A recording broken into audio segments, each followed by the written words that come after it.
Well, thank you for participating in my project. No problem. Could you say a little bit about yourself? My name is Jason Willis. I'm a software developer. I have a interest in space developing because of my children, and How old are your children? I have 3 children.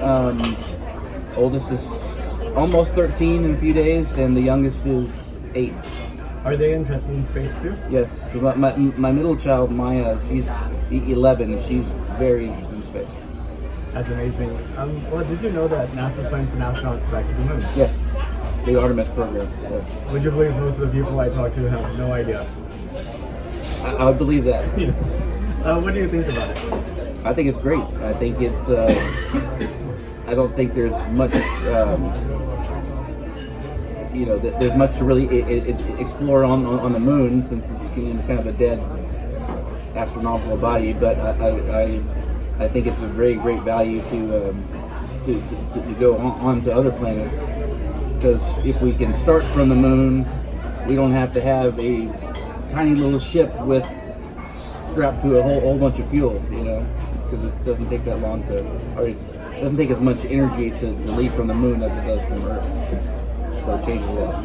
And when you think about where all this might be leading us, if we were to fast forward 200 years, do you see a future where humanity has branched out into the rest of the solar system? In 200 years? I don't know. That depends on a lot of things. It depends on how well we can work together and go towards a common goal. I think over the past few years, my faith in our ability to work together is kind of dropped significantly, but I hope that we can change. Yeah, it's really interesting. I think back in 1969 we had 3 network television stations, like 1 or 2 newspapers and a few magazines, and if you had the same article in all of those things, everybody knew about it. Right.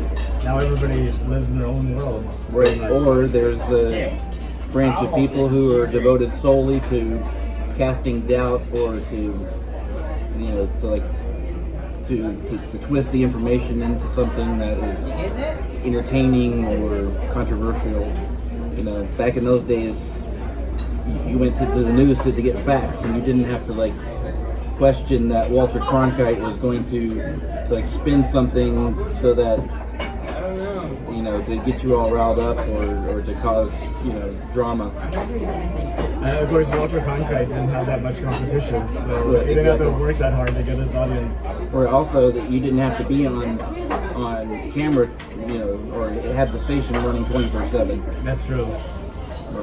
And let's see. I guess, are you familiar with what SpaceX is doing down in Boca Chica? Yeah, they're working on the Starship program. What do you think about it? I think it's fantastic. We need a way of SpaceX has gotten us to where the rockets are reusable, but to me the Starship is the next step. We need a reusable spacecraft. I mean, what they're talking about doing with that, launch it multiple times per day, and just having to refuel it and go. I really think that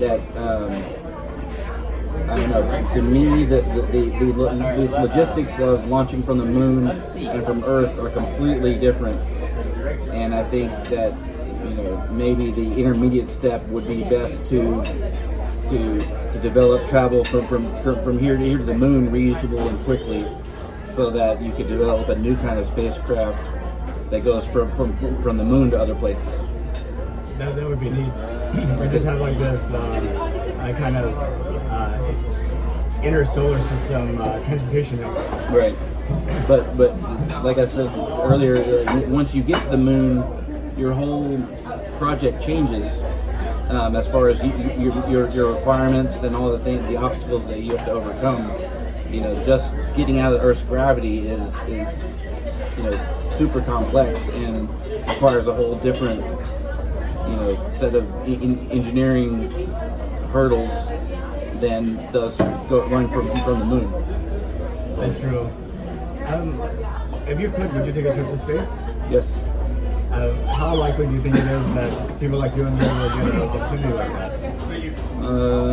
Let's see, I'm 45 years old right now. In my lifetime, I don't think that that's going to be. I think that the best we can do for most people would be, like,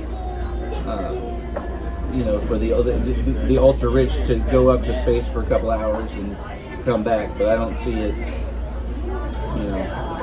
People like you and me being able to go, honestly.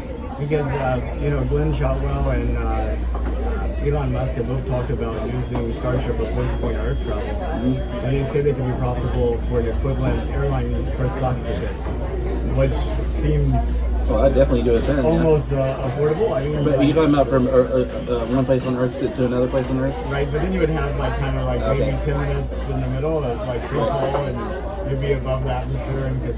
Yeah, I can see that might be doable in my lifetime. But as far as me going to the moon or Mars, I don't see that happening. Okay, thank you. Unless, in order to really, Elon Musk and Gwen Shotwell and stuff like that have been kind of single threading it, and having to do so much on their own that, if a private company had to land us on the moon in the 1960s, there's no way.